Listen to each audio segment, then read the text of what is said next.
Pop and Snap.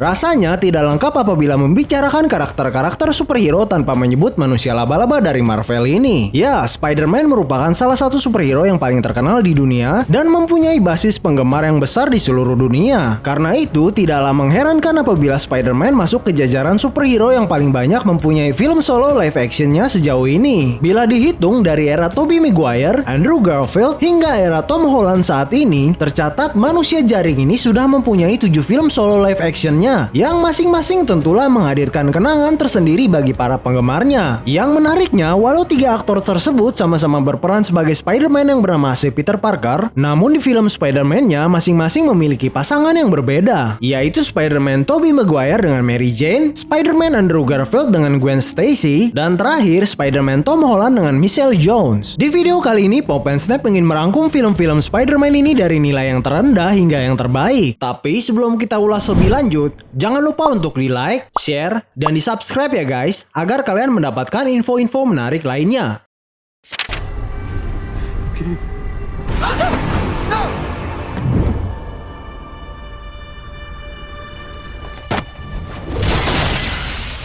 Film Spider-Man kedua dari aktor Andrew Garfield ini sebenarnya mempunyai villain yang berpotensi meningkatkan performanya di film ini, yaitu New Goblin dan juga Electro yang diperankan oleh aktor Jamie Foxx. Namun sayangnya, penampilan dua villain tersebut nyatanya kurang dapat mengesankan para penonton. Selain itu, banyak penggemar menilai cerita film The Amazing Spider-Man 2 ini bertele-tele dan terlalu banyak memasukkan unsur drama di dalamnya. Kekecewaan penggemar pun semakin menjadi setelah melihat adegan kematian kekasih sang jagoan, yaitu Gwen Stacy di penghujung filmnya. Padahal hubungan asmara antara Peter Parker dengan Gwen Stacy ini sudah terjalin dengan sangat baik dan diapresiasi penonton sejak film perdananya. Hal tersebut menyebabkan film yang dirilis pada tahun 2014 ini menjadi film Spider-Man yang paling tidak populer dibandingkan film Spider-Man lainnya. Namun di balik segala kekurangannya, tetap saja film The Amazing Spider-Man 2 ini adalah sebuah film yang cukup bagus dan menghibur.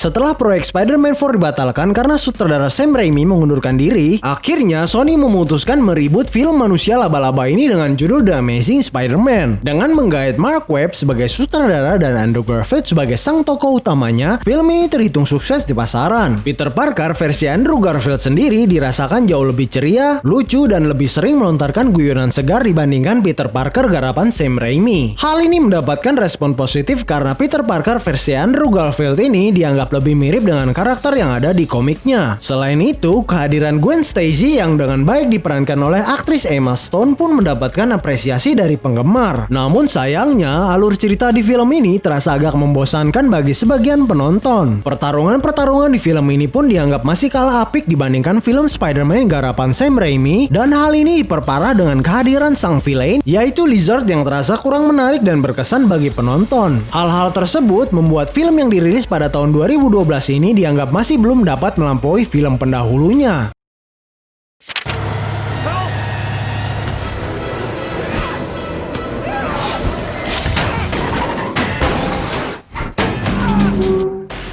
Setelah sangat sukses di dua film awalnya, dan juga kehadiran super villain ikonik Venom, membuat para penggemar memberikan ekspektasi yang sangat tinggi kepada film Spider-Man 3 garapan Sam Raimi ini. Namun sayangnya, segala ekspektasi penggemar tersebut dikecewakan dengan kegagalan sang sutradara, membuat film seri ketiganya ini tidak sebagus dengan kedua film sebelumnya. Walau sangat sukses di box office, namun kritikan banyak dilontarkan di film yang dirilis pada tahun 2007 ini. Alur cerita dalam film Spider-Man 3 ini terasa begitu tidak teratur. Hal ini karena kemunculan 3 villain sekaligus yang menjadikan cerita di film ini menjadi tidak fokus dan terasa acak. Pertarungan singkat antara Spider-Man dengan Venom pun terasa jauh dari ekspektasi para penonton. Bahkan dikabarkan berbagai kritikan itu pula yang membuat sang sutradara mengundurkan diri dan membatalkan proyek Spider-Man yang keempat. Walau begitu, Spider-Man 3 ini tetap menuai pujian melalui kostum simbiot hitam Spider-Man-nya yang terlihat keren. Gerakan tarian yang liar dan nakal dari aktor Tobey Maguire pun diapresiasi penggemar. Selain itu, film Spider-Man terakhir karya Sam Raimi tetap menjanjikan pertarungan-pertarungan yang apik.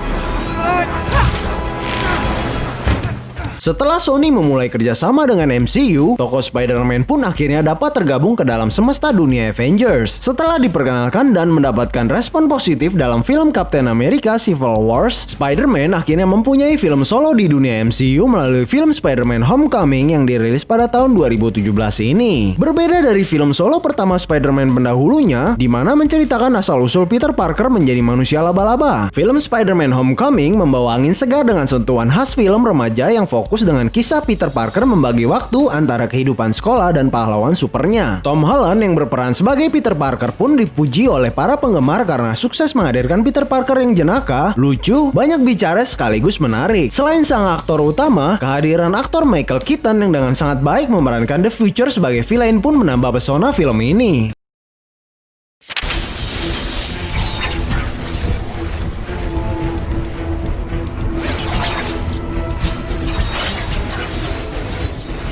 Lawas, namun akan selalu diingat, inilah film debut Spider-Man dalam layar lebar bioskop. Dirilis pada tahun 2002 lampau, film Spider-Man sanggup memukau para penontonnya di saat itu. Dan bahkan menjadi tolak ukur bagaimana film superhero seharusnya dibuat di era modern tahun 2000-an awal. Dikemas dengan alur cerita yang sederhana namun sangat menarik, film debut Tobey Maguire sebagai Spider-Man ini juga menghadirkan pertarungan-pertarungan yang keren dan menakjubkan. Kehadiran Willem Dafoe sebagai Goblin, sang villain di film ini pun menambah nilai positif film garapan Sam Raimi ini. Dan jangan lupakan aktor J.K. Simmons yang sangat ikonik memerankan karakter J. Jonah Jameson di film ini dan juga di kedua sequelnya, hingga sampai di kehadiran sebagai cameo di film Spider-Man teranyarnya, yaitu Spider-Man Far From Home. Selain berbagai hal positif yang telah disebutkan, film Spider-Man pertama ini menyajikan adegan yang memorable, yaitu scene ciuman antara Spider-Man yang sedang bergantung terbalik dengan Mary Jane dan juga ucapan Uncle Ben yang melegenda bagi penggemar Spider-Man,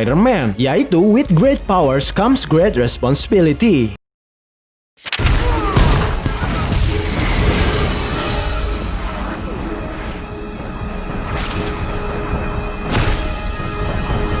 Setelah sukses besar-besaran di film Avengers Endgame, MCU kembali menghadirkan film sukses lainnya baik secara komersial maupun penilaian dari kritikus film, yaitu Spider-Man Far From Home yang dirilis pada tahun 2019.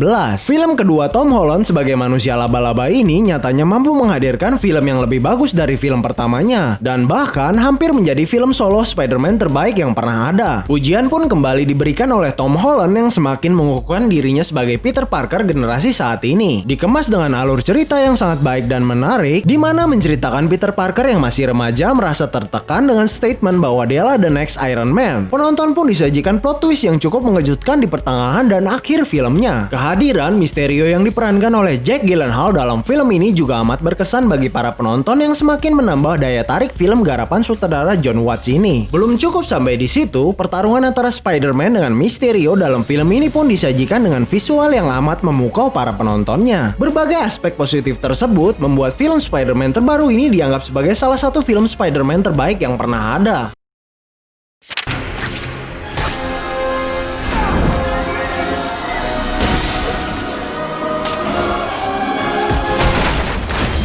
Apabila menonton film Spider-Man 2 yang dirilis pada tahun 2004 ini, rasanya tidaklah mengherankan apabila penggemar Spider-Man tidak akan melupakan dua sosok ini, yaitu sang sutradara Sam Raimi dan sang aktor Tobey Maguire. Spider-Man 2 bisa dikatakan film superhero yang sangat menawan, dengan mengisahkan sosok Peter Parker yang harus berjibaku dengan pergolakan batinnya akibat kesuksesannya mengamankan kota sebagai superhero berbanding terbalik dengan kehidupan pribadinya yang semakin berantakan dan kacau. Diperparah dengan kemampuan Spider-Man yang semakin menghilang dan membuat dirinya ingin pensiun sebagai superhero. Film Spider-Man sukses menyajikan cerita yang sangat menarik, drama yang mengena di hati penonton, dan tak lupa menghadirkan pertarungan yang sangat menakjubkan. Dalam film ini juga terdapat sebuah momen memorable, yaitu ketika Spider-Man dengan segala kekuatan jaringnya yang berhasil menyelamatkan warga dengan menghentikan laju kereta cepat yang sudah melenceng dari jalurnya. Selain itu semua, kehadiran Octopus yang diperankan oleh aktor Alfred Molina pun mendapatkan apresiasi tinggi. Bahkan dianggap dianggap sebagai villain terbaik yang pernah muncul di film-film layar lebar Spider-Man sejauh ini. Dengan segala aspek positif tersebut, rasanya tidak berlebihan apabila Spider-Man 2 ini layak dinobatkan sebagai film solo live action terbaik dari karakter ikonik Marvel ini.